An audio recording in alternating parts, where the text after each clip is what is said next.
please rise and join us in the pledge? I pledge allegiance to the flag of the United States of America and to the republic for which it stands, one nation, under God, indivisible, with liberty and justice for all.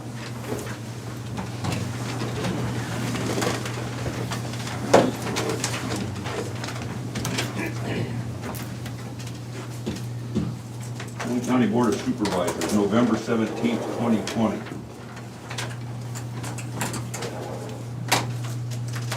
Can everybody hear me? If you can't, I can. Do I have any problem hearing me?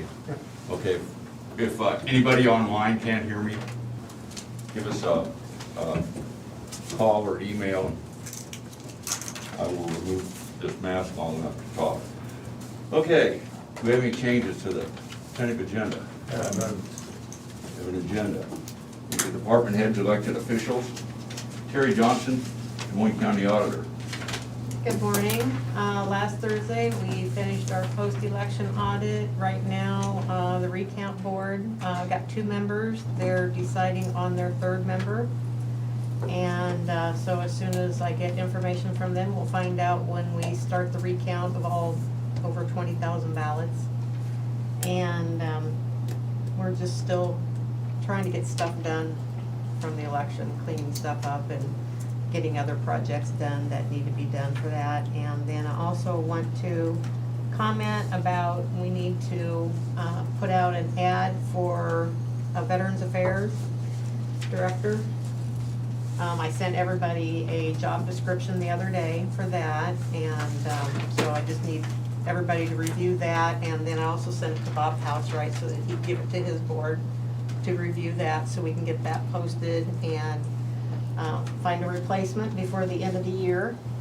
So, and still need to work on the ordinance updates and try to catch up with some of the stuff that was kind of put on hold during the election. So that's it. I looked at that, it looked fine to me. I didn't respond, but Colin Gerst, IT. Just keeping busy. Got me and the rest of the guys back in the office here, so we're trying to get caught back up and try to work on everything that we can, and we're back in the office now, so. Is your wife forgiving you yet? She's getting there. She's getting there. Sticking her with the children. Yep. She's still kind of stuck home today with them because of the 2 weeks after the 10-day isolation, so the girl's got to stay home until the 1st of December, so she's still roughing it a bit. Brian Carter, Secondary Roads. Good morning. Things are moving along good. Obviously, weather's been good. Hopefully pouring a slab up at our shop site tomorrow. And we took some bids. I have a report for that, for the building itself. So I'll report that later. I want to note that we do have bid packets out for the Flint Bottom paving project. Those will be bids that we'll take in December. Second Tuesday, I want to say off the top of my head, but so that's a local bid. So we're working towards that. And the Highway 99 bridge, Flint Creek Bridge, is coming along very well. Had good weather and they've made good use of it. We were talking about that this morning, and the bridge is gone. And actually they were working on getting rid of the last old pier yesterday. So made a lot of headway, and I'm glad to see it. Water's down, good weather, and that's what you want to see, and they're making good use of it. So Good. Thanks, Brian. good. Jared Lassiter, Land Use. Good morning. Nothing really. I think we have a item on the agenda plus the work session, so I think I'll just keep it brief here. I think we've been, it's kind of a quieter part of the year generally than it's been earlier this year, although we've had a few more inquiries since the election, so nothing else to report. Thank you, Jared. Matt, you've got Yeah, just on the agenda item today. agenda item, okay. Sheriff-elect Kevin Glendenning. Things are going really well at the sheriff's office. We're in the final stages of our hiring process. We'll have 2 new hires probably to present to you towards the end of December, and hopefully be ready to start the academy in January. But other than that, nothing major to report. Good. Lisa Schaefer, Des Moines County Attorney. As you may be aware, jury trials have been suspended again to February 1. So we'll just continue to manage the backlog. We're working with Doug and Coulter at the jail to see who we can get out on pretrial release or whose cases we can resolve fairly quickly to get them out of the jail and either someplace more or less hospitable, or if we're gonna get them on probation or into some sort of community-based situation. So that leaves us time to be working on some other projects as well. The CarPal system is in. We are working out bugs. Sometimes it just is a reminder to the staff that no, it's not the old system, it's the new system. And so yes, we're working out bugs. But overall, I think we're really, really gonna like it. It's gonna make things just a lot easier. And then after the first of the year, we're gonna start actually going paperless once we can trust that we've got some of the bugs worked out. And then we continue to work on our courtroom AV project. We did put in a grant. And I know I've worked out with Judge Brown. Apparently the state also has some grant money. So we have a plan. So whoever gets their money or doesn't get their money, we have backup plans to make sure that we can get the third floor courtroom up to speed for just generally being in the 21st century, but as well as being able to accommodate COVID restrictions. I know I did a trial a couple of weeks ago, and it is really limiting, especially if you have significant video or photographic evidence. It's just laid out poorly, and it's very hard to continue to do everything you need to do and then make sure all 12 to 14 jurors can actually see everything you're trying to tell them. So we're excited, hopefully we should know December 15th I think on our grant. And then we are ready to get the ball rolling. So that is an advantage to jury trials being suspended. It'll give us some time to get that up and going. Silver lining. Yeah, I always try to look for one. So the bugs that are in your system, is that getting used to it, or is it? A little bit of both. I think there were obviously some things that we liked in the old system that we're trying to figure out if the new system can do it that way. But I think the bulk of it is just actually people, again, old dogs, new tricks. You know, this is a system we've had since 2008. And this system really was just kind of an upgrade from the system they'd had for the 10 years before that. So we're actually asking staff who've been there and worked with this one system for 20 plus years to try to do things very, very differently now. So, you know, it's a work in progress. Yeah, I understand, being a lousy computer man. We could loan you Bob for a couple weeks and knock out some of the technical issues. A lot of it is just, you know, getting used to the steps that they did in dialogue, and then just now there may be an additional step here and there.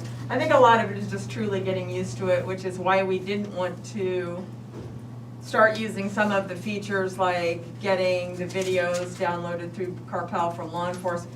We decided to wait on that because we simply knew for the first couple of months it was us getting used to it, working out some technical glitches, which we've had, and getting us ready for the next wave of getting all the information, reports, everything will now start coming in online through the cloud.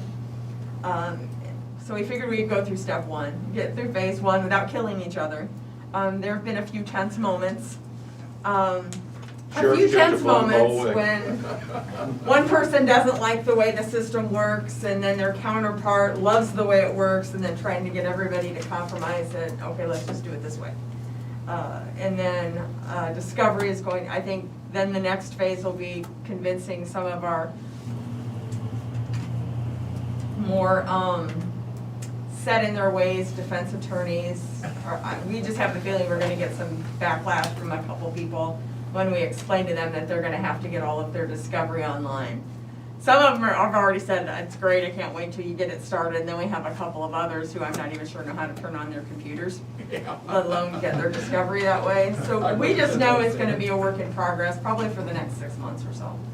But so far, I love it, now that I'm getting used to it. It's just, it's taking getting used to. You've reinforced all my suspicions about working in an office full of lawyers. Thank you, Lisa. Doug Irvine, Correctional Center.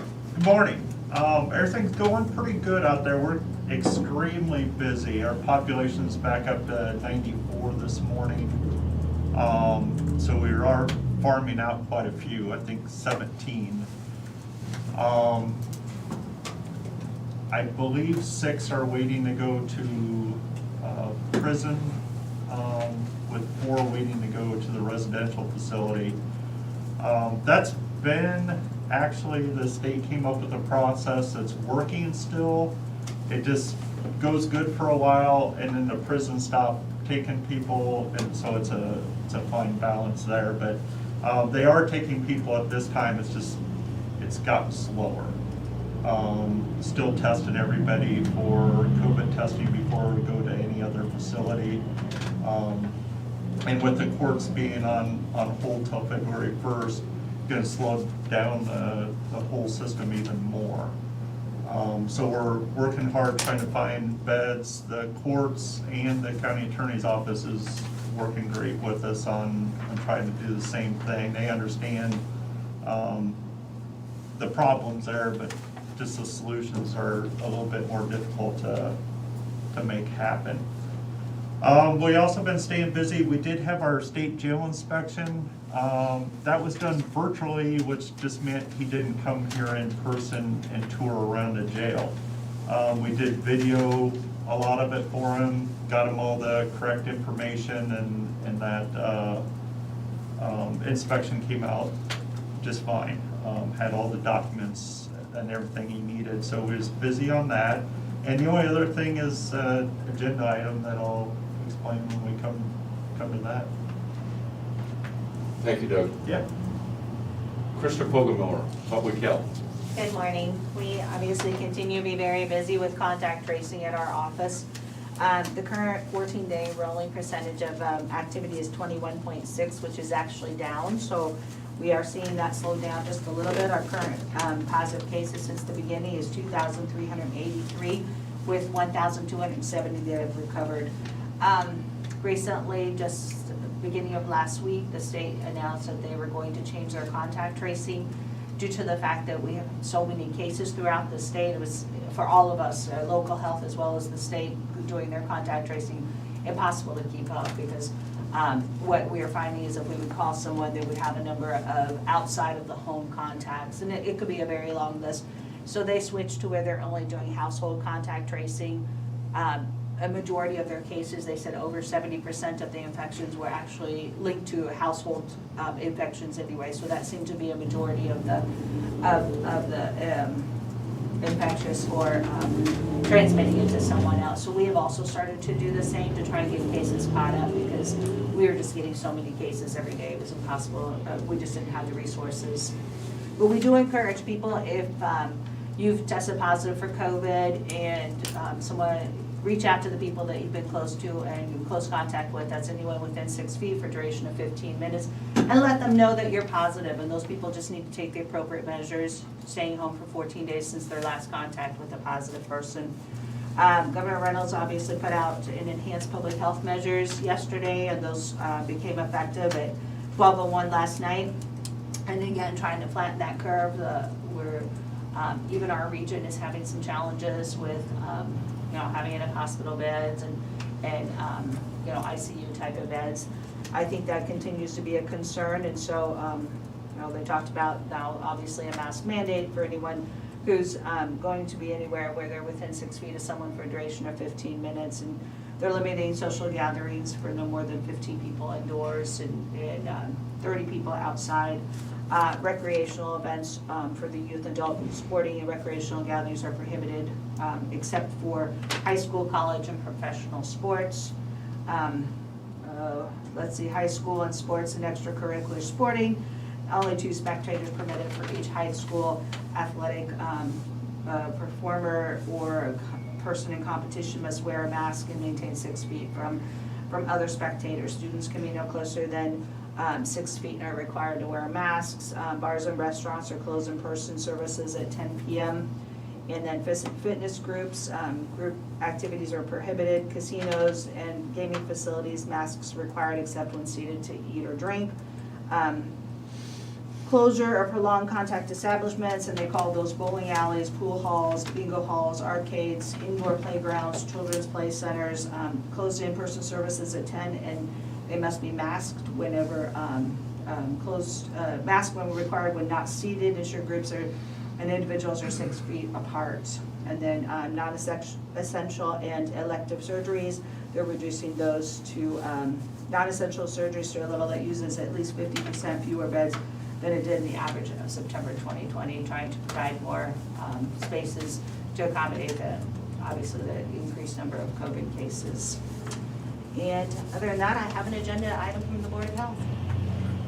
It helped when they took off that, 115 or 120 positives they had on the second, when those rotated off the 14-day average. Yes. Another week to get off the ninth, what was that, 144? Something like that. Yeah. Well, and today, I have to tell you, today is the first day that our list wasn't, I think we're down to 3 pages today. I think yesterday's we were at 8 pages. There are just so many of these coming in so fast that we couldn't hardly keep up with them. So we're doing all we can. All of our nurses are pretty much contact tracing at this point in time to try and get caught up. Because you're right, 144, 150 cases, that's a lot of cases. So if, is Jim immune, he won't get it again? So there's a presumption of antibodies for 90 days from the time that you have COVID.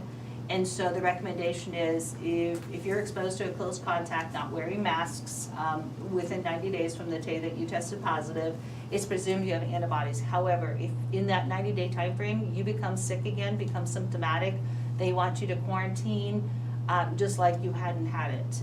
And then obviously if you have a high-risk symptom, one of the high risk or 2 of the low-risk symptoms, then you need to quarantine and be tested. Obviously, if you test negative, then symptoms are something else, or if a doctor diagnoses something else. But the presumption is anyone who's symptomatic, we're going to presume that it's COVID until we rule that out, even the folks who've had it. I think one of the worst treatments that I got at the hospital, when I was in the hospital, when they come and give you that shot in the belly. That is painful. I'm sure. I don't know what it was for, but. Rabies. Could have been. Need that once a month from here on out. Yeah. Thank you, Krista. You're welcome. You got anybody online? I have 3 on here. The first one I have on here is Rodney Bleasner, Des Moines County Maintenance. Rodney Bleasner, maintenance. He's on mute.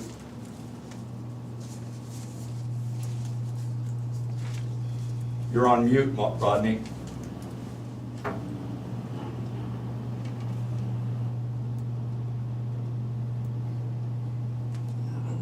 I'll come back. There you Oh, go. there. Hi. Good morning. Sorry about that.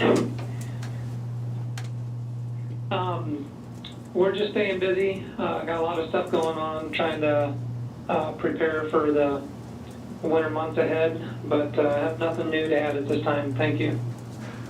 Thank you, Rodney. Chris Lee, Des Moines County Conservation. Chris Lee, Conservation. Good morning.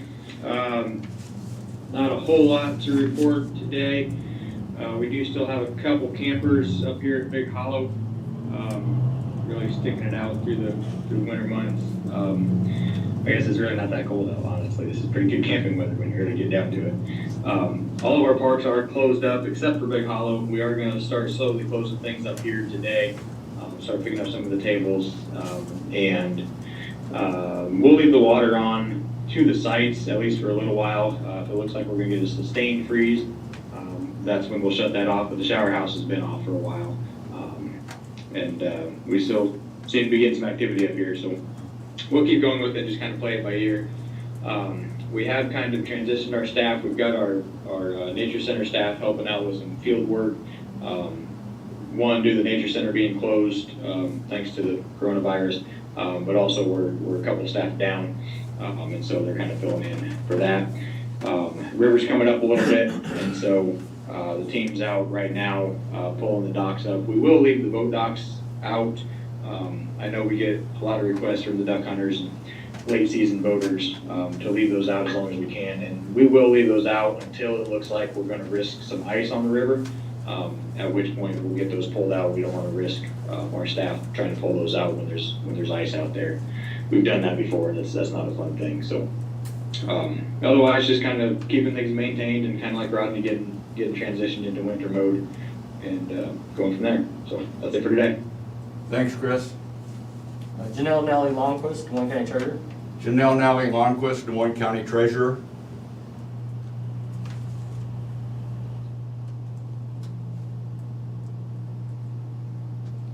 Keep the money to herself. Janelle, are you there?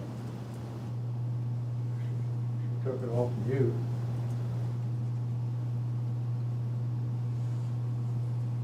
We can't hear you, Janelle. Is your local phone muted?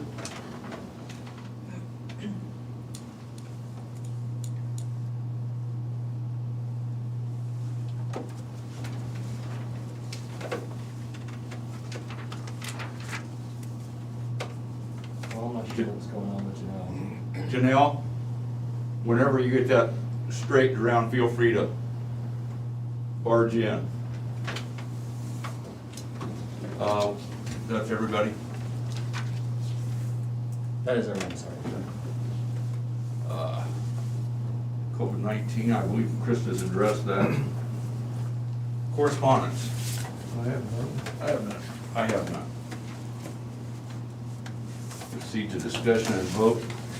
We have accounts payable in the amount of $1,868,243.97.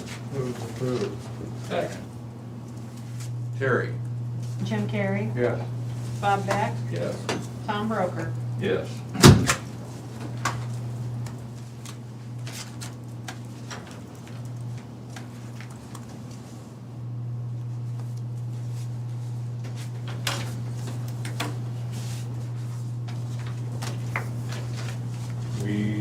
I don't have any payroll claims reimbursement. Okay, yeah, we might not have those, so Okay. those might have to wait. Okay.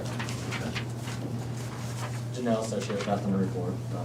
Thanks, Janelle. Chris, I believe this is you. It's Des Moines County Public Health State of Iowa Board of Health Directive. Yes.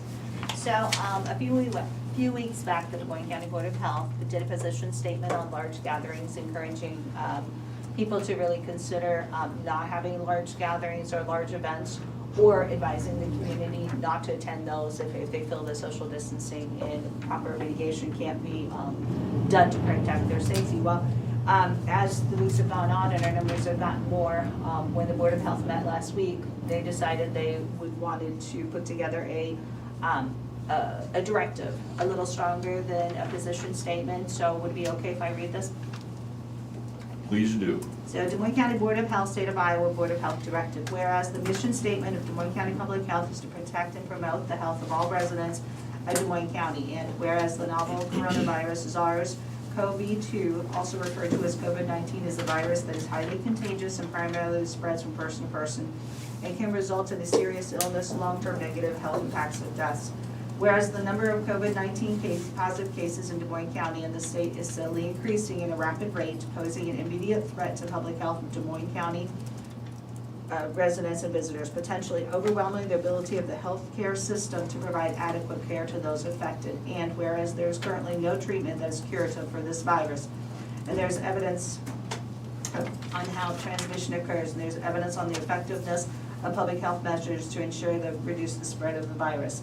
Now therefore, the Des Moines County Board of Health is therefore directing all citizens of Des Moines County to adopt the following public health measures. Social distancing, limit the number of interactions you have with people from outside your household on a daily basis. Avoid all gatherings of people. Many recommendations specify a large gathering is more than 10 people. The more people that are in one place at a time, the more risk there is for everyone involved. Stay home if you are sick. Contact Des Moines County Public Health with the telephone number 319-753-8290 or healthcare provider for advice on how long to isolate.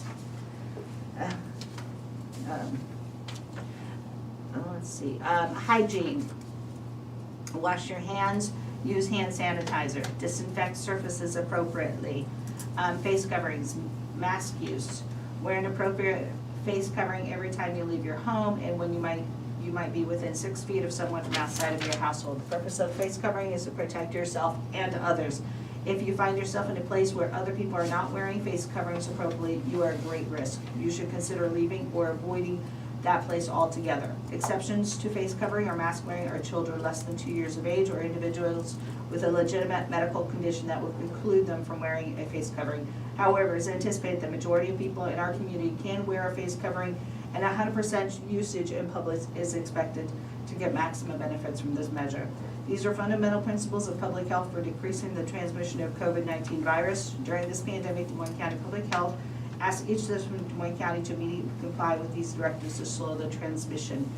It was adopted by the Des Moines County Board of Health on November 12th and was signed by the chairman of the board, Matthew Shivers. And obviously, this is very similar to what the governor put in place yesterday. But not knowing that proclamation was coming, they wanted to make sure that they brought that directive to the community. Thank you, Krista. Thank you. Questions? And I see those, it says 2 years old and over. I have a grandson that'll be 2 in about a month. I haven't seen, but I see him on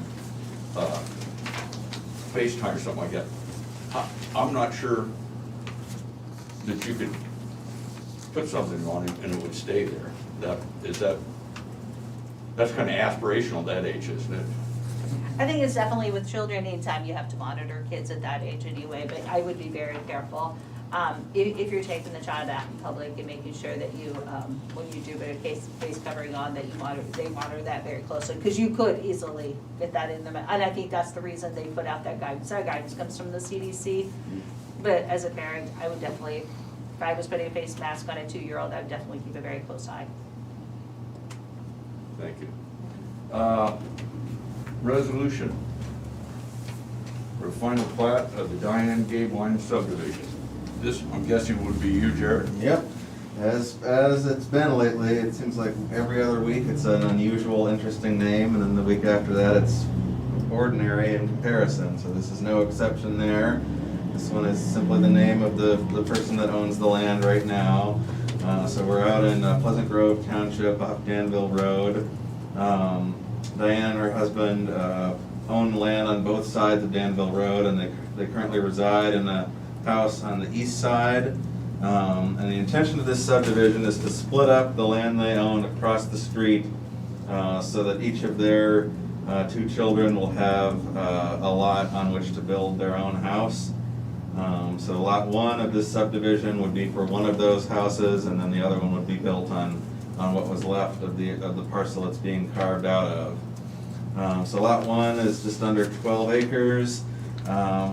It's laid out so that there will be a shared access easement off of Danville Road. The second page of the plat goes into the easement in detail. The actual lot line itself follows the center line of the existing driveway entrance from Danville, but the easement will be on both sides, so that ensures that in the future, if that ever changes, so that someone other than members of that family owns one or both of those lots, that access will continue to be preserved in the future. One slight complication with this subdivision is that there is a lot just to the north that has up until now been using a driveway easement through the Gable Lines property, and that's based on an easement agreement from when they purchased that ground back in the 90s.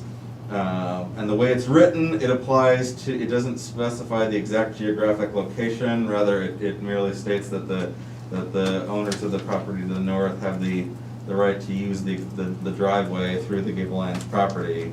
So that would allow for, conceivably, that driveway could be moved to a different location, and then the easement would still be effective.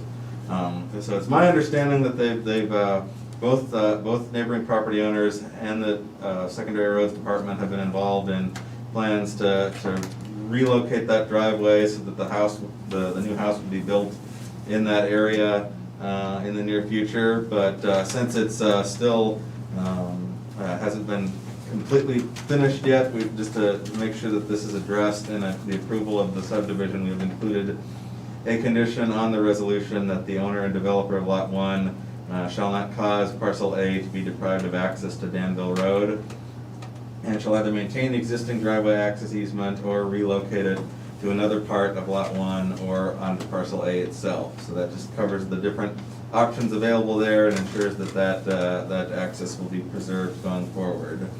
Apart from that, we also included pretty much our standard resolution whenever a home is proposed and a septic system has not been, a permit has not yet been filed for a septic system.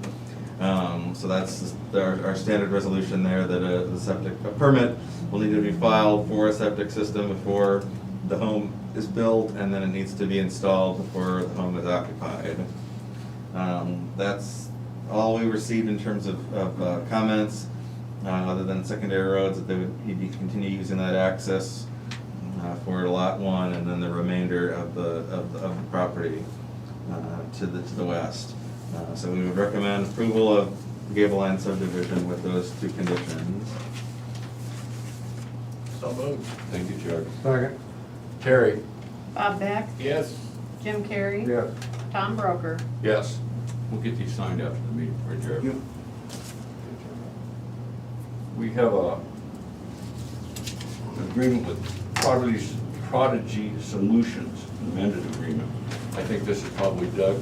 It is. Prodigy is our service for our phones, inmate phones, I should say, as well as our video visitation. This amendment is due to a state regulation where the most that a Prodigy can charge an inmate for a phone call has reduced to 21 cents per minute. This is statewide, so therefore it's going to go from 30 cents as they were charging to 21 cents. Also, as part of that amended agreement, we were making 50% of the revenue at 30 cents per minute. Now it's going to drop to 21 cents per minute. However, we're going to make 55% of the revenue. So it's an amendment that really has got to take place, as it's a statewide fee change. Thank you, Doug. And nothing else has changed with the video visitation. That's at 35 cents per minute, and we're collecting 20% of that revenue, just because there's more expenses incurred with that through Prodigy Solutions. Move approved. Second. Terry? Jim Carrey. Yes. Bob Beck, Yes. Tom Broker. Yes.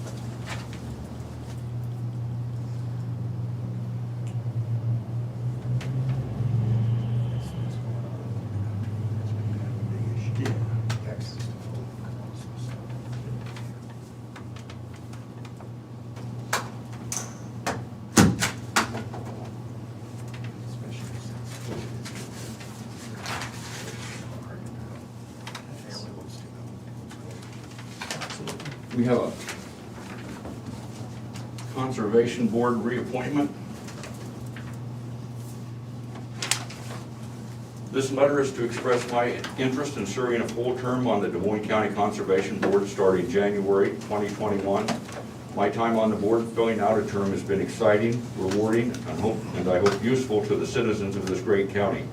I have a passion for preserving and making available to people the wonder of our natural resources. Thank you for your consideration in this matter. Julie Selinsky. I move to appoint. Second. Terry? Bob Beck, Yes.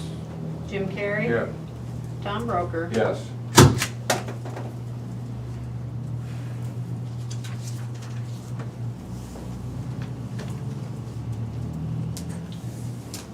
And we have an application for family farm tax credit that I believe Mr. Warner, the assessor, can Yeah, it's just basically a recommendation for denial on that application. The reason being, the family farm credit has to be farm owned by the family and farmed by the family. In this instance, the property is actually cash rented by somebody outside the family. So, property owner, we made him aware of that stipulation, and so he still had an application filed. So, just make a recommendation to deny it based on the fact that it's being cash rented to somebody outside the family. And the reason we're doing it now, the deadline for those is November 1st. It's kind of a different time frame than some of the other credits. Then we need a motion to refuse or deny this application. Yes. So you're saying that these people rent this, so they're not eligible to get a farm tax credit because it's a rented ground? Correct. They're not family? Those are the kids of the previous owner. Yeah. Yeah, but it has to be farmed by the family to receive that credit. That's just the Sure, code I bylaw. have to live with it. I don't understand it, I hate to. I'll make a motion that it be denied. It's the way the code reads, the Iowa code It reads. is in the code. Yeah, but I referenced that in the letter that, I referenced that code section. I don't understand why Dad didn't do it before he died. Yeah, I'm not sure of the specifics of that situation. Second that, then. Terry? Bob Beck, Yes. Jim Carrey, Yes. Tom Broker. Yes.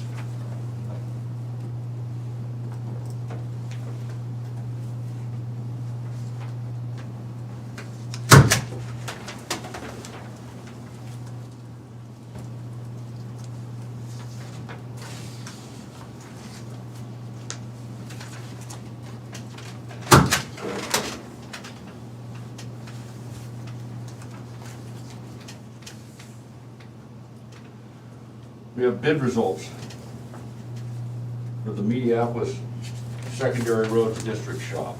That would be Mr. Carter.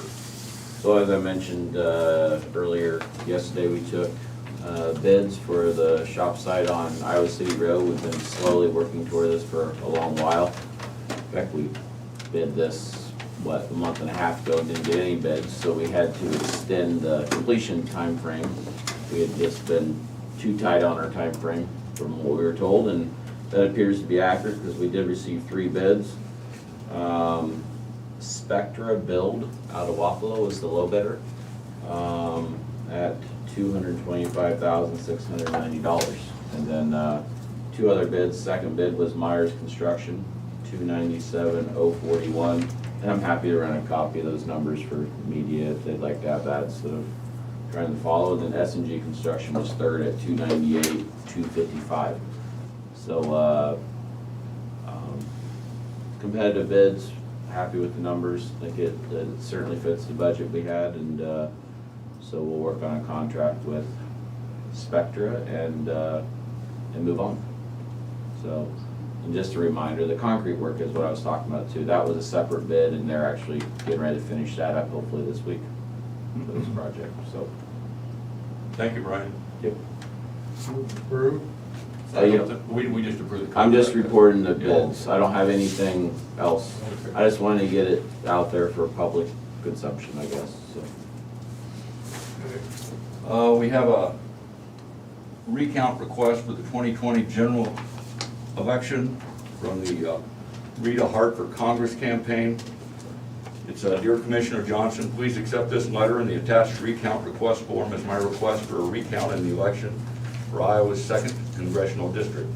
I am not including a bond with this request because the abstract prepared by the County Board of Supervisors show that the difference in the number of votes counted for me as compared to my opponent are below the number percentage specified in the Iowa code for which bond is required.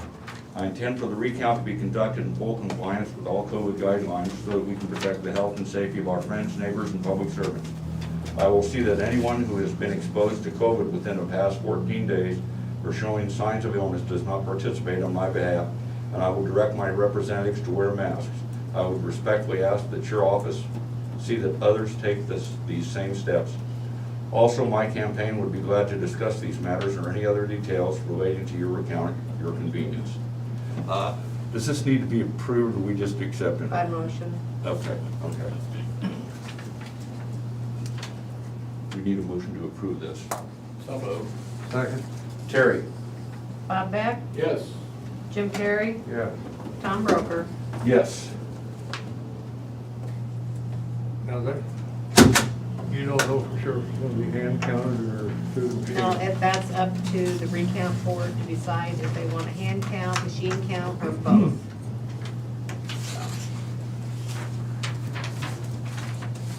And I don't know the exact dates yet, exactly when they're gonna do the recount. Okay, we have personnel actions. We have one for conservation.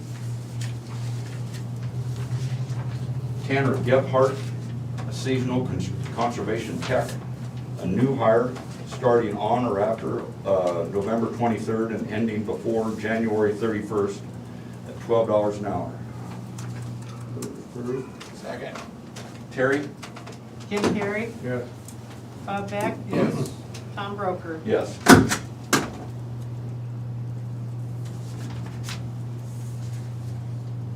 We have a correctional center personnel action for Russell Egan, an assistant cook, a new hire at $8.84 an hour.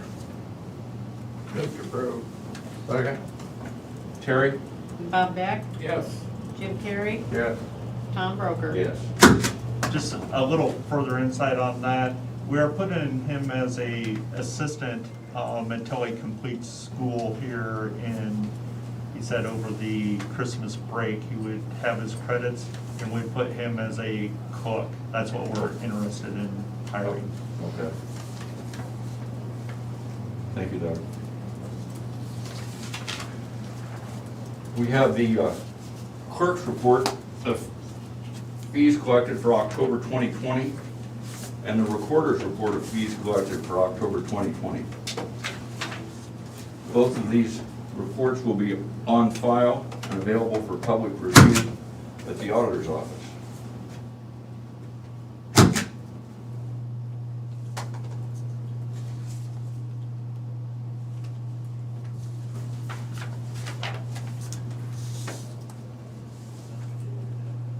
We have minutes for the regular meeting of November 10th, 2020. Move to approve? Second. Terry? Jim Carrey, Yes. Bob Beck, Yes. Tom Broker. Yes.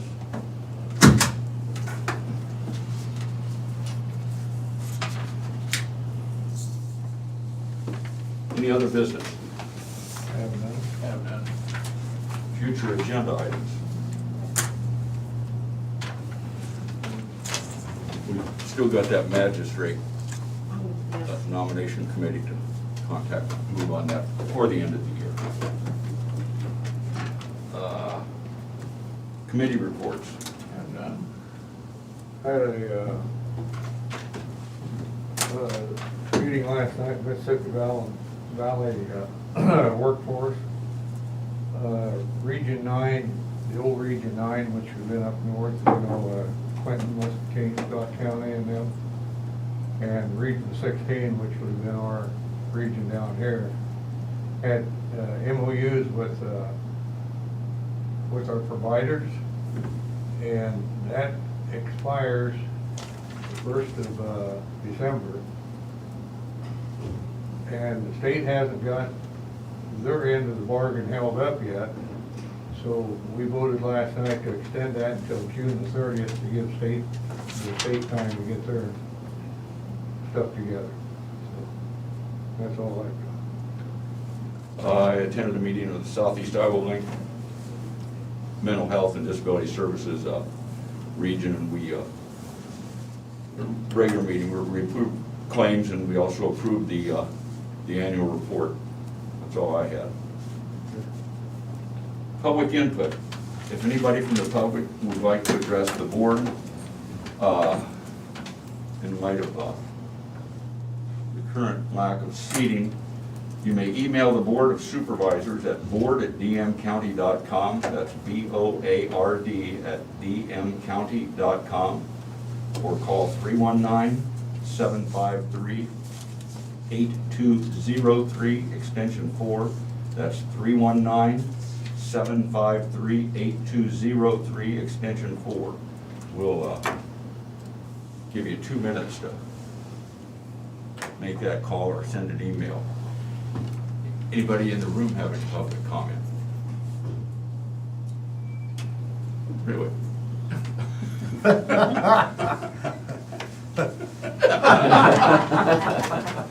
the record show. Terry, the Rita Hart letter, did she deliver it? No. It says delivered by hand, and it looks like she typed it. Because there's no secretarial initials. I'm just curious. No, they don't have to hand deliver it themselves. It has to be hand delivered, but it doesn't have to be themselves. So they had a. When do they assistant. decide whether they want to, until they meet, and they haven't all chosen, because they have to come up with a third They person? have to come up with a third person. And if they can't come up with a third person, then the district chief judge determines who that third person is. What's the margin? What's the margins on that vote? 40-something, isn't it now? Or it was when they called for the recount, I believe. I don't know for sure what it is statewide. 40-something, because I think I read it in the paper. I don't remember. It was something like that. Pretty close. Because there's close to 400,000 votes, I believe, altogether.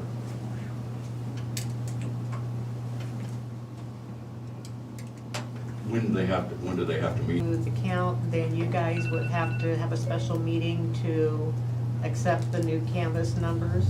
If they don't change, then we don't have to worry about changing anything. So there's still a lot of ifs out there. Thank you, Terry. It's 2 minutes. With an aye, we're adjourned. Aye. We're adjourned. We have a work session following the meeting. Are we still having this? Yeah. Sure, okay. Zach is outside right now. Y'all have a great day.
addressed just as a use for an individual home, but the question then becomes, what about larger scale solar developments or wind developments where it might be on a mass scale? There's one that is going up in Wise County just across the border. We got a phone call from Henry County recently that they have a wind farm that is looking kind of in the northeast portion of the county, right along the Des Moines County border, and he was just reaching out to us to see if they've contacted us, and actually that company that he referenced did contact us earlier this year, and just asking about what regulations and ordinances we have in place. And then just a week or two ago, I got a phone call from a consulting firm asking about regulations for solar farms and solar panels and what kinds of things we have in place. So I don't know of anything that's happening, but we've been getting phone calls about it. You know, we've had some of the instances on the small scale for single individual homes, but nothing necessarily on the bigger scale for these larger developments. But I guess the question then that we're wondering is this something that we should address in the 2-mile zoning ordinance for these larger scale developments? Or likely if those were to happen, they're probably gonna be outside the 2-mile boundary. Is that something that we should try to address ahead of time? You're Things like talking, that. the ones when you mentioned, the ones on individual houses, are you talking about the ones in the 2-mile zone? Yes, those are ones that we've gotten phone calls about or permits for. I think we've only had 2 maybe. Actually, only had, it was the Oh, the same, one didn't- the same the one didn't company, and the actually one go in. didn't actually build it. It was just one of 2 that they actually went ahead with. But I think the small ones, we can address just as like listing it as an accessory use. So that we know what The is question set there back. is that if, initially we were thinking of just doing that, but if you start introducing terminology about those types of infrastructure, it seems like if we're gonna take the time to do that at all, maybe it makes more sense to just address every application, especially when you are actually getting inquiries about that out there from companies that are, it's an expanding field. And I should note that with Louisa County, with the solar farm going up there, they had to add a section in their zoning ordinance about that because they didn't have anything in there. It's pretty typical if a community doesn't have any of that infrastructure yet, they won't have those terms defined, and they won't have any similar use in there, because that's the key thing about zoning, is that if you have something that's relatively similar to it, you can interpret that as being a way to permit it the same as that other use. But if there's nothing even remotely similar, then you gotta address that. So they had to take the time to whip through and put something in their ordinance, put that together pretty quickly, because that was a development that was actively being pursued. And so that's the concern about zoning, is that if you know that there's stuff out there that could potentially be going on, it's always better, if possible, to be proactive and so we don't risk having the process delayed, or even potentially losing investment that could have happened if we didn't have that. Now it's different in our case because we don't actually have countywide zoning, whereas in the case of Louisa they do, most likely it would be a part of the county that's outside the 2-mile area. But through a discussion with Henry County, with their administrator, it sounds like potentially, based on the experience of these companies, potentially there could even be an issue where if for the wind specifically, if there are no regulations, there's concern on those companies' parts about doing that when there are no regulations, because what would happen if there are no regulations and they put up a wind turbine at a specific location, and then the neighbor complains, or there's concerns that arise from that, it ends up going to court, and it's unclear how to resolve that. So I think it seems kind of counterintuitive that a company would be more interested in having regulations than not, but at the same time, when we're dealing with a large piece of infrastructure, that if they can just literally put it wherever you want, there's maybe concern on their part that could cause problems, liabilities for them down the road. So potentially that would mean, are we deterring companies from investing here potentially if they don't feel comfortable going to a place where there are no regulations for that sort of thing? Companies are always interested in regulations, especially if it disadvantages their competition. Yeah. As many windmills as there are in the state of Iowa and across the Midwest, doesn't the state have input in that? Where's the DNR? You know, like your manure disposals and all that stuff, the state came in and regulated all that stuff. So are you gonna try to duplicate all that, or? I don't think there's much regulation from a state standpoint on wind or solar. I know I can't remember what it is, there's some kind of form I think they have to fill out with the Iowa Utility Board, is that what it is? But it's not like a regulatory type. In terms of where they're located, the siting and the setbacks, things like that, that's all left up to local regulation for wind turbines. Is there any advantage, because most of the ones I see are in the northern part of the state, I mean, if you're going up, heading to Minnesota or something like that, along 35, once you get up toward Mason City, up around that area, you see a lot of them. I just wondered, is there different wind patterns, I'm assuming, in the state? I included a map in there, because that's a very recent map. I was impressed that it was nice to have a resource like that, but it sounds like it's relatively new.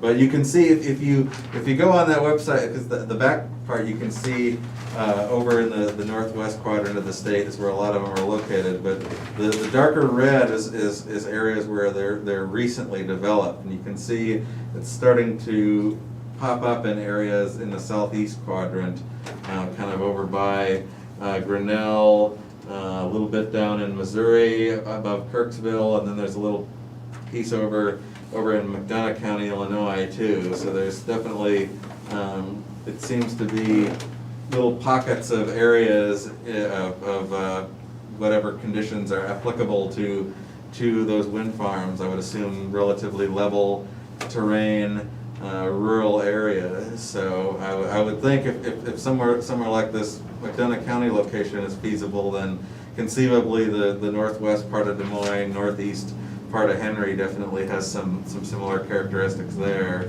or possibly northern Lee County. So I think there's definitely a pattern of more activity as further northwest you go in the state, but there are inroads being made in the little pockets where there are more favorable conditions elsewhere.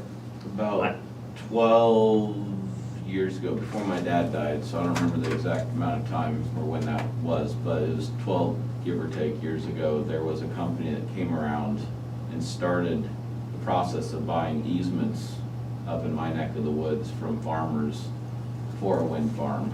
And as it was explained at that time, and there's been a lot of time since then, there is a different wind pattern they look for, and it is, you don't go very far southeast of Yarmouth before you run out of that, for them to make it productive for them to look at installation. They actually met with a lot of different people. A lot of them met with my dad, well, and I was part of it once or twice. All the way to the point they may have even actually bought some easements, but then it all fell apart. I'm sure it had to do with some other funding or something. But there was a push on this, and so one of the biggest issues with wind farms, because they generally have to go buy easements off of private landowners to space those out and have them. One of the biggest issues on wind farms is the wear and tear on the roads.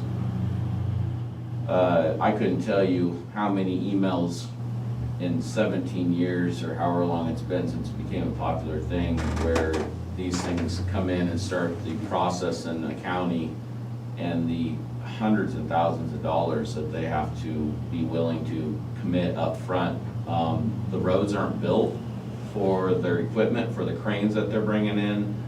They'll come in and actually flatten roads out with their own equipment to be able to run their stuff, haul the loads in, widen intersections, just screw stuff up because they can't make it with the cranes and with the loads and everything else. And then you're talking about hundreds, if not more, of concrete trucks for footings, and the abuse to the road system, from what I gather, is one of the biggest issues during wind farm construction.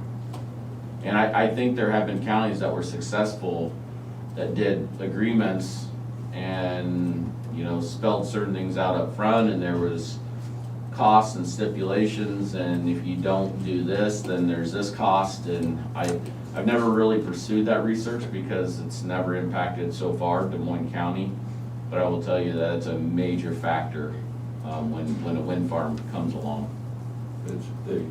I'm familiar with some of the equipment they use. I They believe use it. huge equipment. Yeah, massive stuff. Two things just to mention real quick, and I'm not an expert in wind energy, but one thing, when you look at the map and kind of where wind farms have been, when, as Jared was saying, some of the recent developments getting more kind of in this part of the state. From my understanding, just through a few presentations, again, I'm not an expert, it's just seeing, you know, a presentation about wind industry, but there's technology with the turbines and things like that where areas like this make more sense for them to build wind farms with just how the technology has changed with the blades themselves and the turbines. But the other thing I was gonna mention to build off of Brian, I haven't done a ton of research either on ordinances, but I do remember a conversation with Joe Buffington, and he specifically mentioned one of the things in their ordinance has to do with the companies, if they do build a wind farm, basically having to either upfront a cost or pay for damage to the roadways and things like that. So, again, I'm not an expert in any of these things, but the question we're coming to is basically, is this something that we should look more into and be prepared for? If something does come about, we're not scrambling at the last minute to put something together. And if we do it, is it apply just to a 2-mile boundary? Does it apply countywide? The issue that comes about is how this is almost always tied to zoning. And there was, I forget, was it Palo Alto County? Yeah, I think it was up near the Minnesota border. We had talked with Eric Christensen with the Iowa State about some of these ordinance update things, and we were talking about specifically about wind and solar, and he had noted that they're one example where they did a separate, I believe they have zoning, but they did it separate from the zoning ordinance, so that was a standalone wind energy regulation ordinance. But so that's conceivably an option for a county that doesn't have countywide zoning, but at the same time, it is somewhat experimental where it hasn't been tested out in the courts, and potentially there could be legal challenges to that would not be in the county's favor. So that's the issue there, where maybe if we are considering doing something, it might be good to have it countywide, but if somehow that doesn't, if that's a risk we're not willing to take, then maybe that wouldn't work if we're separate from, just because there's relatively little precedent comparatively for handling it outside of zoning. I was gonna mention that Bob would have more institutional memory than I do, but countywide zoning was a deal before I got here. Oh, yeah. And the citizens of Des Moines County didn't want it.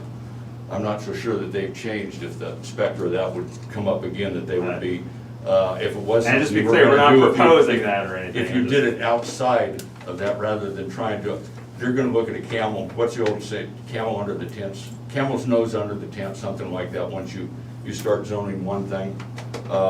So if, maybe it was gonna be something different, I don't know, I understand what Brian's saying, and I could, well, not only putting them up, they're gonna have to come down in a few years. They have to get a maintenance, those blades don't last forever, those, the nacelles, you know. Kind of those- interesting hearing that some of the issues they ran into maintenance-wise. Yeah, that's, they, They're replacing a lot of blades out on the northeast part of the state right anyway, now. those are several hundred feet in the air. Matter of fact, they make cranes just particularly for that job. And they're big pieces of equipment. If you get serious about this and want to pursue this, I can easily reach out, do a statewide county engineer email and find out what counties that aren't zoned have done to address wind farms if there's such experience. If this doesn't go any further, that's fine, I won't mess with it. If you want me to look into that, I can. So. And ultimately, that's our question too. Is this something you want us to look into more? Because we're not experts in this. We've done a little research on it, but we don't know enough about it. And that's, as far as, and I don't know, you poke that bear again about how interested the citizens at Des Moines County would be in countywide zoning. I suspect it's not changed a whole lot.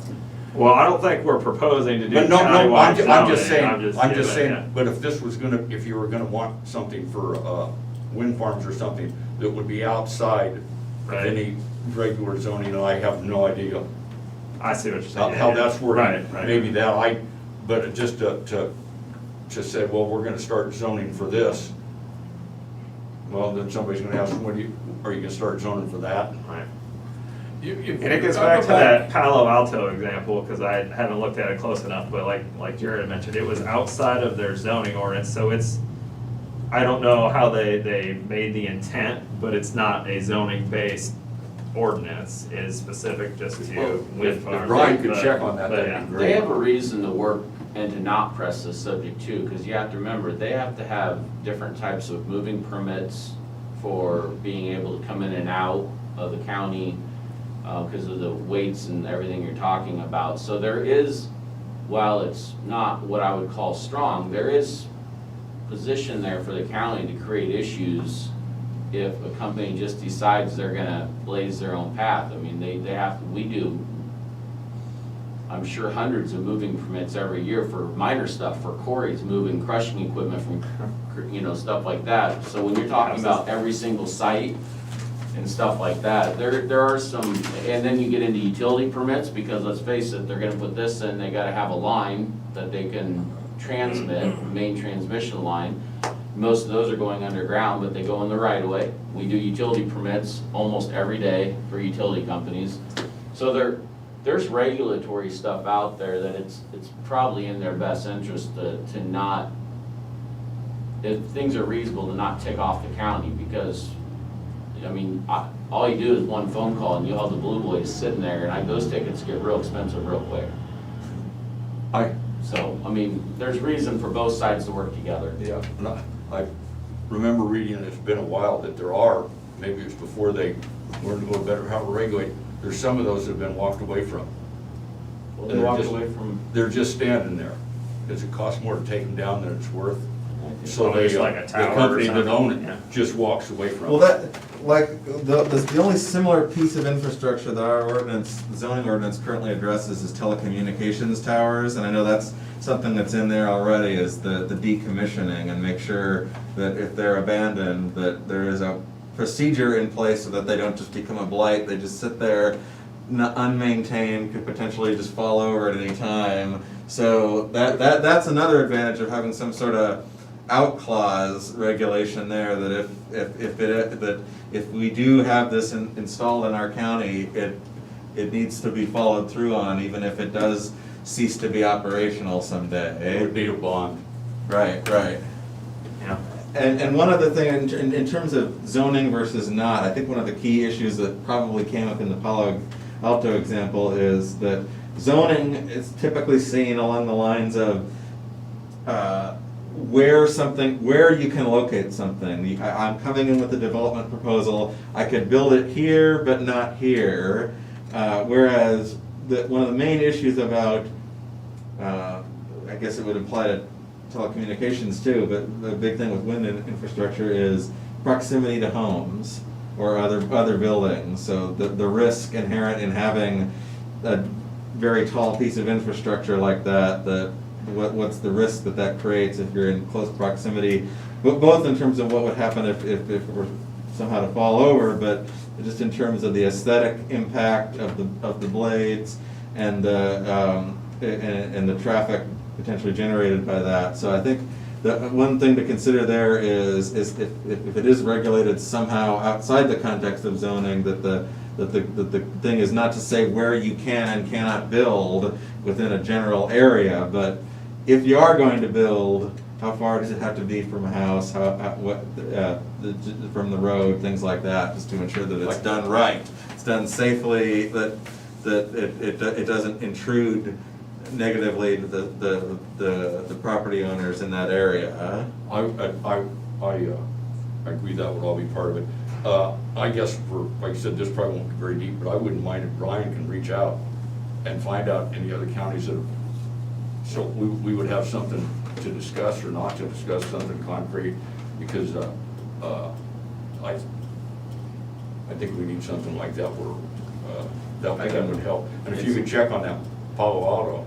Yeah, I think we can look more This- closely into that and get a better This understanding. has been, I mean, this was a big discussion when I did land use 20 years ago. Yeah, That was a big discussion, because I think back then is when a lot of them were started to be built up in that northwest corner of the state and stuff, so. Yeah, it's been an issue for a long time. And for us, I mean, the couple inquiries we have, I mean, they haven't been overly specific, but I mean, mostly kind of in that northwest kind of portion of the county is generally what I understand, so. That's where the wind patterns make it justifiable. I mean, kind of like you said, there's pockets, and according to them, once you start, well, only once you get out of the flats and start to get to the rolling, because I'm not sure the south end of our farm was in the area, just the north end or something like that. I mean, it was, I don't remember exactly, it's been too long, but it was a subject. I mean, it was out there, and they were serious enough that they were talking money. But when it came to writing checks, I think things stopped. Well, we can look into the Palo Alto stuff if you want to reach out If you to want, other I can look engineers. countywide and see what I can come up with, that's no See if we problem. come up with anything, so we have a little more, we'd have a little time on that, but, I guess the one thing is what Brian brought up, than what I remember reading over the years or something, that somebody's gonna walk away from something, you can have their name on a dotted line, but if they're out of business, you don't have anything. You would That's have when you to need a have a bond or bond. something, yeah, You would have to have a yeah. bond to take something, and it wouldn't come down much easier than it went up. That remind you of the big piece of equipment going through the basement of the old county home?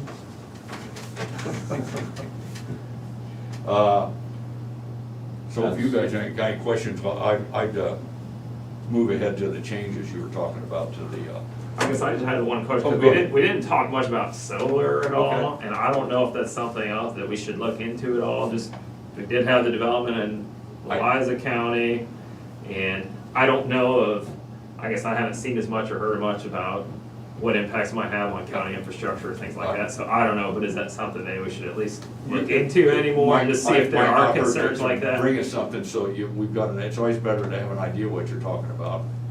I think maybe, again, we're not experts in this, but it's just Yeah. something that's come up, so Sure. maybe we need to do a little more research and kind of bring you here's why it would make sense to have it, or we looked at it, maybe it's Or just not, or something, you would when make it us comes forget. about, we can maybe address it then, Yeah.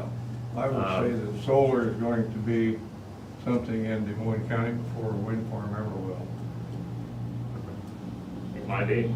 That was the phone call I got last week, was about, or regulations What the for, hospital's doing out there, I mean, you don't need a wind pattern for it, all you need is open area where the sun's gonna shine.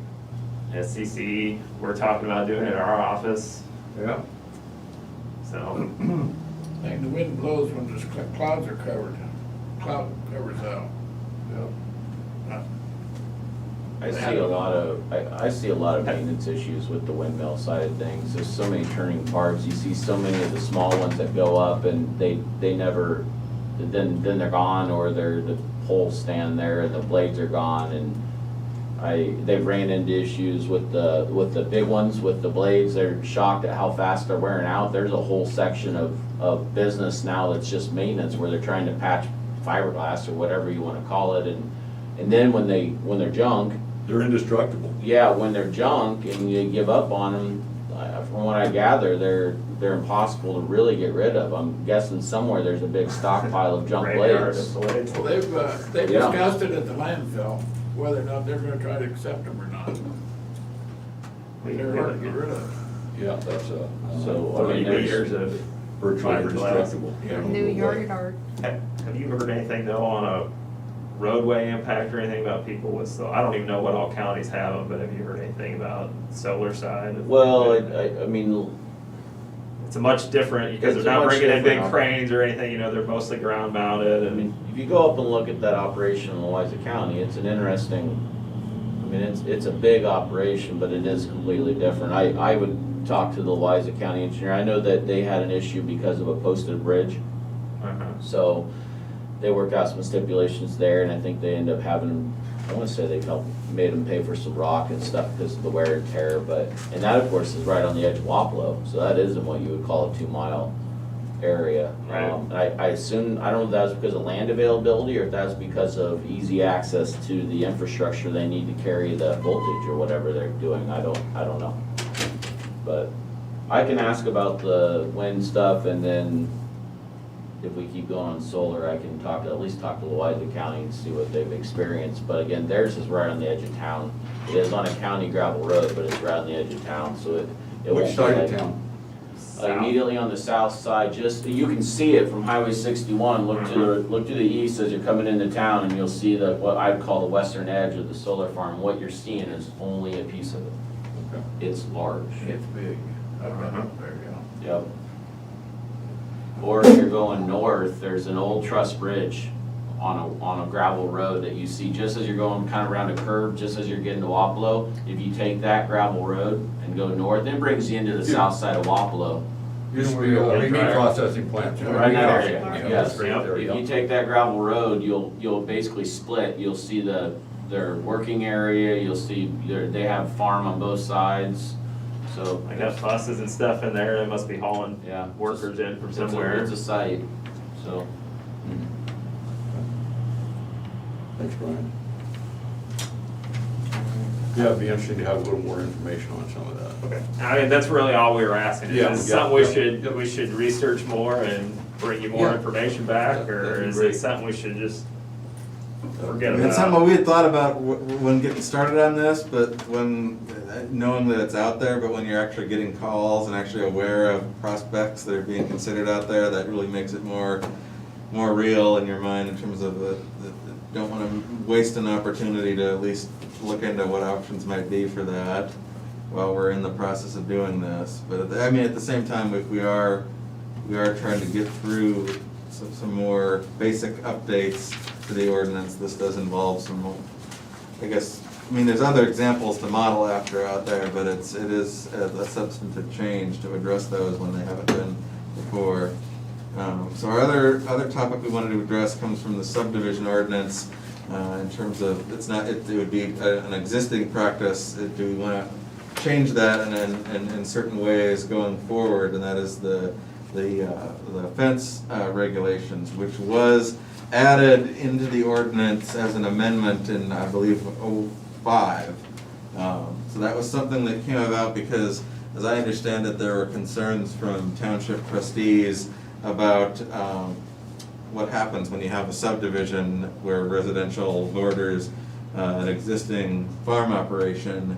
And it sounds like the initial intent was related to what we typically think of when we hear the word subdivision, which is numerous lots, say 10 or 12 lots, that you're carving up a formerly farmed parcel, and those houses all back up to the farm field.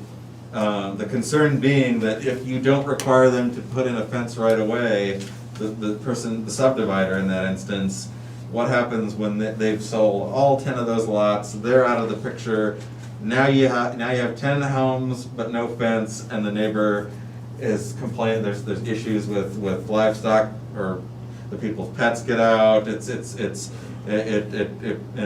the issue about that is the sheer number of landowners involved, and because the township trustees that or oftentimes referred to as the fence viewers, that's a specific responsibility that they're involved with. But given that there are oftentimes situations where you're going to have disputes between a couple of neighbors over a fence, that's the type of thing that was envisioned when that responsibility was given to the trustees. Whereas this whole subdivision thing, where you get a dozen property owners involved, that really goes beyond the scope of what they feel comfortable with addressing if it involves a more complex legal responsibility like that. So I think that's what they.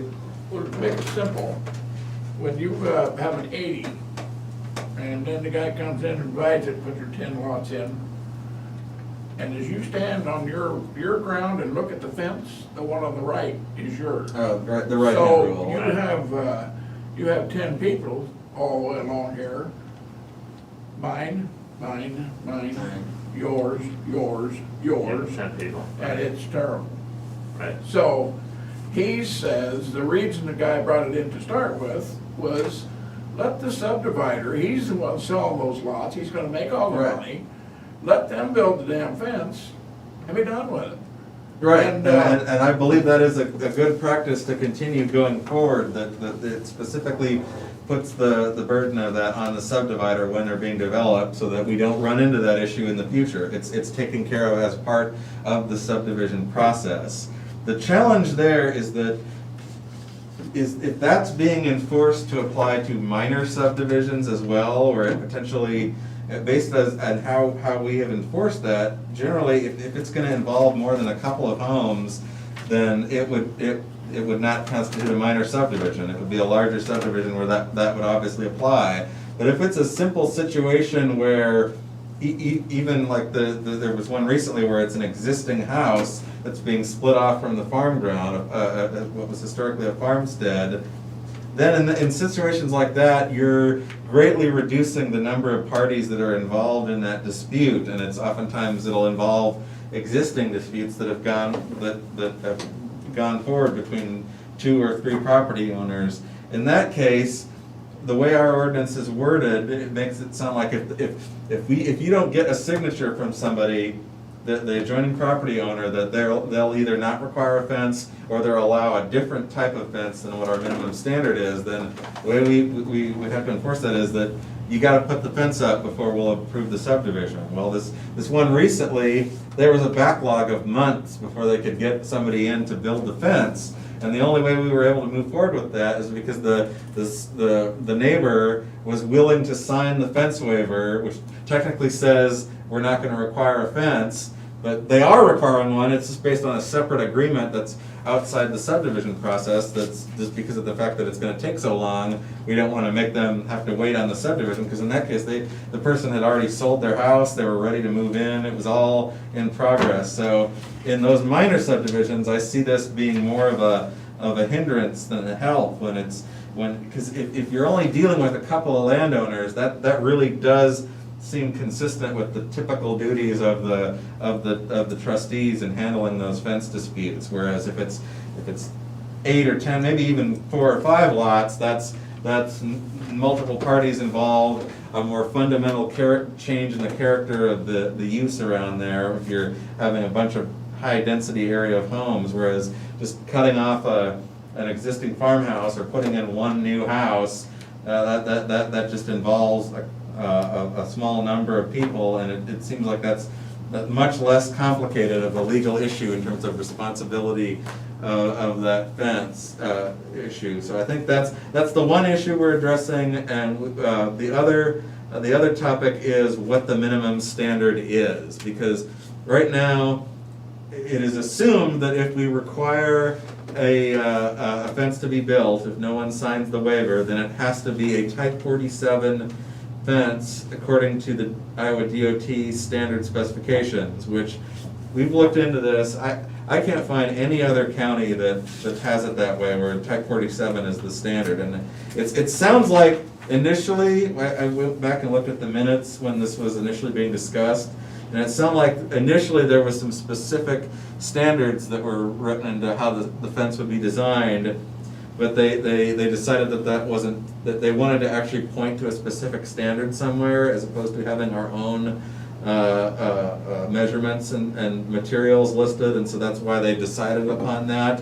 And it wasn't based on what any other community was doing, it was just, we wanted to find a solution to this problem so that we latched onto that. But in practice, I don't think that's an unusual situation the way we handle it. So I think the issue there is that we need to be a little bit more flexible in terms of what the minimum standard is, as opposed to this arbitrary type 47 in any instance. Because as I said, if the neighbor refuses to sign anything, that's automatically what it has to be. When you have the public hearing for this ordinance amendment, there'll be plenty of people here to explain all that to you. Probably Oh, bring you Dale guys Oaks covered. out of retirement. What? Probably bring Dale Oaks out of Oh, retirement. yeah. Poor Jeff, he got called names and everything else over this fence thing. The reason that we landed on type 40s, Jeff, Jeff Hannon, The reason we landed on type 47 is because we spent hours talking about fence Yeah. and what type and what whatever, and I simply offered up that there was a DOT standard. I don't argue that it's not a realistic fence that you're gonna see built for a typical, even a field. It's more than what you're gonna build, he's not wrong about that. But that's why that came in, was because, good Lord, we talked about vinyl, we talked about this, that, I mean, the fence conversation went forever, and it just finally kind of landed there out of exhaustion, almost, I would say. I would expect that most likely, in a not too distant future, that'll be handled by the state, because it's not just homeowners. Corn farmers don't care about fences. Cattle people do, livestock people do. So, and they're gonna come through and say, if it's your livestock, it's your fence. But, we'll see. You're in a dilemma. I mean, Well, what we were gonna suggest is the state already defines different types of fence in state code. So instead of saying type 47 fence, we're basically gonna say, as long as it meets any of these definitions of fence or types of fence in state code, then that's appropriate. yeah. And I don't have that in And front of me. the minimum standard would be tight Tight fence, fence. which would be what you would consider for keeping in livestock, and that's what would be, if they refuse to sign anything, that's what you have to do, bare minimum. But if they do, and because right now it says, if it's not type 47, they could agree to have a different type of fence installed through a written agreement, but that makes it so broad that conceivably that would be a fence that doesn't even meet the state's standard of a lawful fence. So that's why we would propose that if it's not a tight fence, then they could conceivably put in what's defined as a lawful fence under state code, which is less strict, but it would fit that definition. You just argued against yourself. I mean, if they agree to an electric fence with one strand, they've made it easier, and so, I mean, if you're gonna reference state fence, that's fine. I think one of the issues with this whole thing is that the board has on occasion waived the fence law or fence rule when there was some unreasonable situation, and if you can refer to something else, that didn't come up as an option back then, if you can refer to something else that's still a viable fence, but a little more broad that allows for it to actually happen, I don't think that's a bad deal, but as of now, I mean, it's whether it's one lot or 10 lots, you know, this whole point was to try to protect the neighboring, farmer was what was mentioned because it was Dale Oaks, I mean, let's face it, but the neighboring property or the original part, or whatever it is. Residents aren't good good neighbors either. They've got holes in your fence and walk through it, get the basketball or whatever they've kicked over there, and leave it. I think it'd be really a heavy lift to change the type of fence you got listed in there. Like, whatever, you know, if the landowners agree, you know, you're good with it, Zach, and I'm good with it, you know, we can put in a whatever the hell you want. Because you own the property, you can agree to that. But to change that fence in there as long as it took to get to that. Well, I mean, it's like I said, I don't argue, in fact, I mean, I think we agreed back then, it wasn't necessarily what I would call a realistic fence.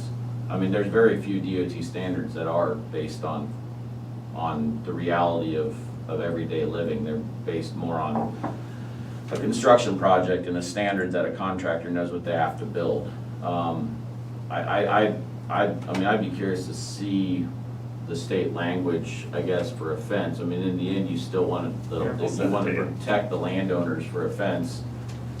And Is that what we've got here, But 359 acre, Yep. 20 type fence, but I don't think you want to remove the opportunity for the subdivider and the neighbor to negotiate to something less, or obviously even maybe a payment or a kindness of a waive of the fence rule, because I think that happens frequently. I still think, just from my out, we've been watching this all come along, one of the issues has been that on occasion, there's been a landowner that wasn't willing to negotiate, a neighbor that wasn't willing to negotiate at all.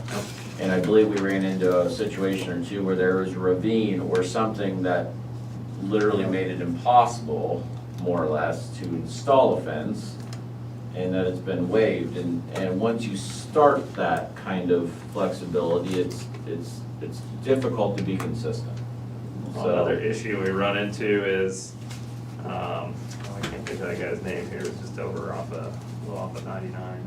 But, Gerst? yeah, Gerst, where, you know, we had neighboring property where there's already a fence.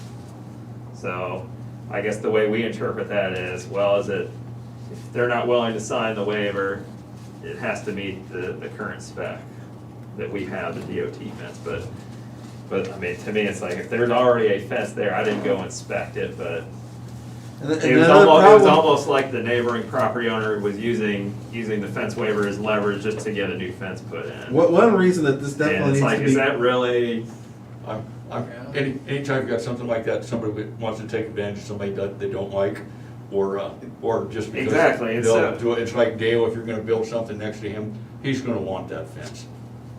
I mean, you can read off this ordinance here, especially if it's not very well worded, the issue being that all they hear is, you need me to sign off or they have to do it, and they're like, okay, make them do it. Yep. That's And exactly. so if it, even in a situation like this where it doesn't, this isn't really the issue that applies, there's already a fence, it's just on a technicality, we're gonna make them jump through hoops to do what they need to Then do. you're gonna have to put a clause in there where the person that's raising the fuss has livestock, or if there's some reason. Well, maybe You they know, want if there's livestock history. later. If there's no history, I'm just saying you're gonna have a hard time changing it's that. a book. We've if already. nothing else, it needs to be clarified, because it's Well, not very. and I don't have any well-written. problem with being clarified or anything, you know, some of that stuff. Yeah. But that, and I'm well aware it's used like that sometimes, says I don't want Tom moving in next to me. I don't want a residential, you know, something like that. I Well, can't the make key him thing is- not do it, but I'm gonna make him put up the fence. Yeah, I've seen there's a little spot out here south of town where there's just a short piece of fence. I mean, open on both ends and just a piece of fence because somebody made them put it in there, and it was a family feud, I think. Oh. I'm familiar with that one. But the key thing to think about going forward is that if what we're doing is, if we're interpreting this so broadly to apply to all these minor subdivisions as well as the full ones where if nobody else is doing anything like that, if that's not consistent with state code, if there's no justification for that, are we opening ourselves up at the county level to legal issues over requiring people to do things that really aren't justified in that case? Is it illegal to do that? If it's not illegal, I don't think they can sue us. Been in place for a while. Yeah, so as long as, you know. It'd be- the nobody's challenged it, I board- guess, is what it comes it's- down to. It's, a board passed an ordinance, and, you know, and it was numerous public hearings, I'm sure. So if the board passed an ordinance, it's gonna be pretty tough to say, you know, you would have to prove it's unconstitutional some way. Right. Somebody would need to step up and file a suit against the county. And they haven't done If so anything else, today. even if it ends up in our favor, that's still time spent on legal challenges there that otherwise could be avoided. So it's just the matter of just trying to make sure what we have is accomplishes what we want, but it's not overly broad enough to the point where we're opening ourselves up to at least the nuisance of having to deal with challenges against that. There's all sort of county ordinances across the whole nation that are a pain in the ass and of questionable value or judgment, but they're ordinances. So I don't foresee somebody taking us to court and doing something like that. I want it to be clear, you know, and like anything else, if you aren't supposed to dump trash, and you're living next to your son, you aren't gonna say nothing. But if it's somebody that doesn't like it, he's gonna be on the phone. It's just a fact of life. You know, we sit here, Tom took the brunt of the blow from couple people, you know, because accused him of being a friend to somebody and over this fence deal and that. I didn't mind, I realized I might have a friend. I thought it was a compliment. Things are looking up. Jeff You have friends, all right. Jeff Hand took a beating over there because, I felt sorry for Jeff. yeah, I did, I really felt sorry for Jeff. And it was all over this fence. Right. And the people who put it together, you know, wanted to leave it the way it was. And they was trying to tear it apart a little bit. So I hate to see it go. Well, I don't think we're talking about getting rid of it, we're just trying to If make it, if well, you- number one, make it more clear, because it's very hard to interpret, but modify it a little bit. And part of this too, we didn't really mention this, but the type of fence, I mean, that's actually, at least in one particular zoning commission member, really thinks we should change the definition of the fence type to the state, what the state code allows. So that's part of the other reasons we're getting from the commission that's giving input on this. We have a member that's saying, hey, this type of fence is Is way that- too strict. Is that member a farmer or is that member a realtor? Neither. Just a person, huh? They live out in the county in the 2-mile boundary. No, and I wouldn't Outside the 2 mile, just outside the 2-mile boundary. Sorry. I wouldn't disagree with that, but from what Brian said, everything, this is a compromise that was reached after lots and lots and lots of disagreement that everybody said, well, it's a tougher fence and I think we should have to put on. The other guy says, well, I don't think we should have to let the son of a bitch live there anyway. And they've agreed on this. So, I didn't say that. I don't want to read that in the minutes. That's recorded. Okay. Tom said. He's got it on YouTube I over know, here. I know. Most of that was compromised because the state's doing it this way and There's so a let's jump in just the fall back video on right the there. state. We do the state rules. Fast forward to.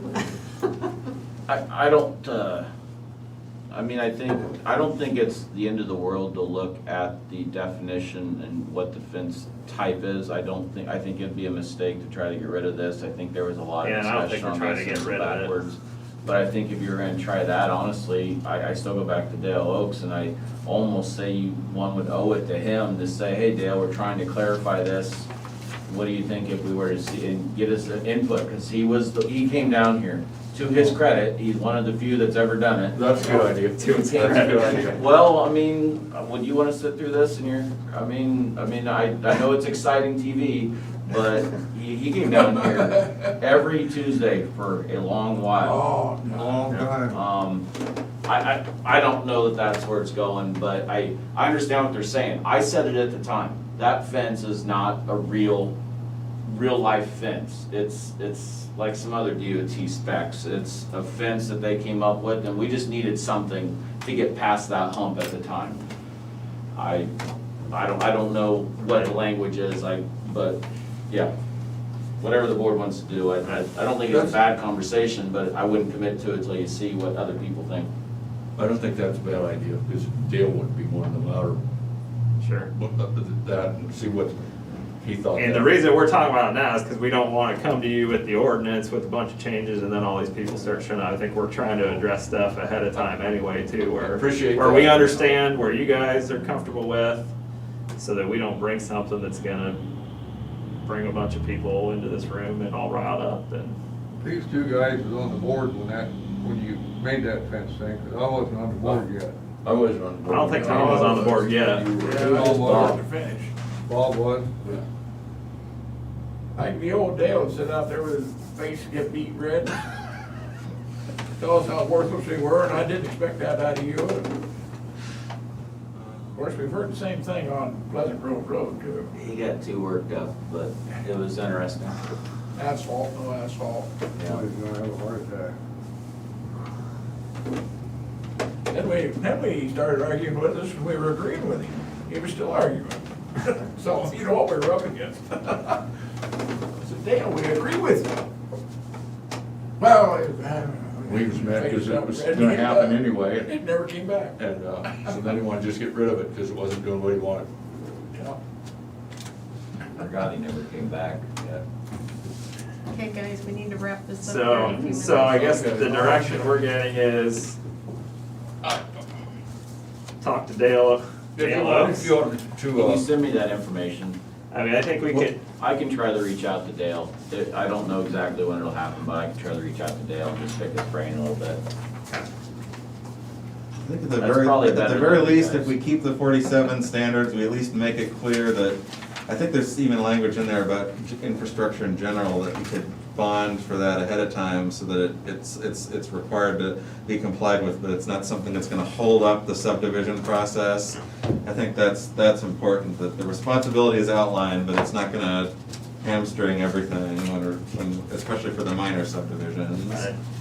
You ought to remember also that the board at that point was not interested in a whole lot of people moving to the county. You know, where some people put in, tax breaks and everything for building homes in the county. And we decided not to, because we didn't want the problems that causes Ryan. And if it wasn't for the rural water, there wouldn't be mass access to the county. But That's true. there's, you know, we have some data to suggest that people are still building and moving out in the county. No, they are, but Bob's right. If rural water wasn't there, Yeah. because of drilling wells and the cost and the regulations and everything else, it would be a different animal. People have their ground. If they wanna split it up, they can go through this, they can sell their ground, whether you agree with it or not. Is it a pain in the ass? Yes, it is, but it's part of life. I mean, but because people generally move out to the county and don't have a realistic expectation of what life's gonna be like. Then you have to consider also the people that are brand new moving out to the county on these larger subdivisions more so versus the family that even if they're not a farm family, but they've lived there for a generation and it's just naturally growing in place, that the different children need a house and then they want to build around here. So that's more along what the minor subdivisions are like, where that's not necessarily encouraging more growth in the county, it's just it's just accommodating the people that already live there generations down the line. Okay. it's a complex issue, and I don't envy you. It's one of the things that you guys earn your money on. Well, that's why we wanted to talk about it, because we know it's been a controversial issue, and we want to make sure that we're. and it doesn't proceed along pure logic. I've been trying to figure out how Zach earned his money anyway, so I'm glad Bob shed some light. Okay, we done? I haven't seen a paycheck, I just keep showing up. Looks like they're finishing up, folks. Did you say you were done?